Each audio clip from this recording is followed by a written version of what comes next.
One પર્વે વડોદરા જિલ્લાના ડભોઈ તાલુકાના બિલાપુર અદલાપુરા સ્થિત દેવ અને ડાડર નદીના સંગમ તીર્થ ખાતે આવેલા પ્રાચીન શ્રી સંગમેશ્વર મહાદેવ મંદિરના પરિસરમાં વિદ્યાના દેવી સરસ્વતી માતાનું પૂજન તથા વિદ્યાર્થીઓને શૈક્ષણિક કીટનું આશીર્વાદ સ્વરૂપે વિતરણ કરવામાં આવ્યું હતું. વસંત પંચમીના શુભ પાવન પર્વે ડભોઈ તાલુકાના બિલાપુરના અદલાપુર સ્થિત દેવ અને ડાડર નદીના સંગમ તીર્થ ખાતે આવેલા શ્રી સંગમેશ્વર મહાદેવ મંદિર પરિસરમાં સતત 36મા વર્ષે શ્રી સરસ્વતી પૂજનનો કાર્યક્રમ પૂજ્ય બાપી મહારાજની અધ્યક્ષતામાં યોજવામાં આવ્યો હતો. સાથે જ અહીં 150 ઉપરાંત બાળકોને માતા સરસ્વતીના પૂજન બાદ નોટબુક, ચોપડા, પેન, પેન્સિલ સહિતની શૈક્ષણિક કીટનું વિતરણ કરવામાં આવ્યું હતું. તદુપરાંત અહીં ઉદ્યોગ જગત અને અન્ય ખાનગી કંપનીના પ્રતિનિધિઓ પણ શ્રી સરસ્વતી પૂજનમાં ખાસ ઉપસ્થિત રહ્યા હતા. તેઓને પણ પૂજ્ય શ્રી બાપી મહારાજના વરદ હસ્તે પેન અને બુક્સ આશીર્વાદ સ્વરૂપે આપવામાં આવી હતી. સાથે સાથે આ વર્ષે ફેબ્રુઆરી મહિનામાં ધોરણ 10 અને ધોરણ 12 બોર્ડની પરીક્ષા શરૂ થતી હોય વિદ્યાર્થીઓને વિશેષ આશીર્વાદ સ્વરૂપે પેન આપવામાં આવી હતી અને આ પ્રસંગે પૂજ્ય શ્રી બાપી મહારાજ દ્વારા આશીર્વચન આપવામાં આવ્યું હતું. વસંત પંચમી છે, સરસ્વતી પૂજન રાખવામાં આવ્યું છે. કેટલામું વર્ષ છે, કેટલા વર્ષોથી આ કાર્યક્રમ કરવામાં આવે છે અને ક્યાં?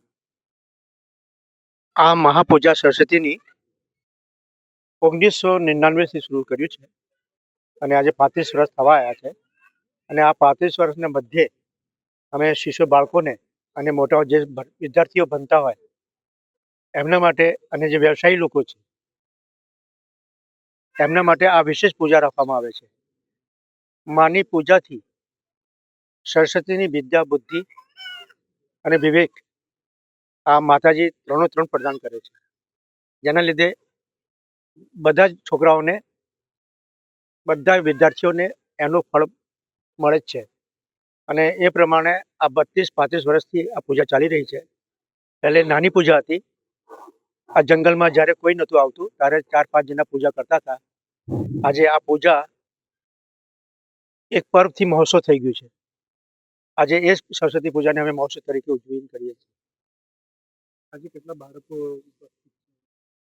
અત્યારે કમસે કમ તો 100-150 બાળકો છે જ. હજુ આવવાની તૈયારી છે. બીજા આવશે. જેમ જેમ રાત થશે, સાંજ પડશે એમ બાળકો વધતા જશે. અને અહીંથી પ્રણામી આપવામાં આવે છે માતાજીની. છોકરાઓને notebook, pencil, rubber, drawing paper બધું જે છે માતાજીની પ્રસાદી તરીકે છે. અહીં વિદ્યામાં એ પ્રસાદ તરીકે બાળકોને આપવામાં આવે છે.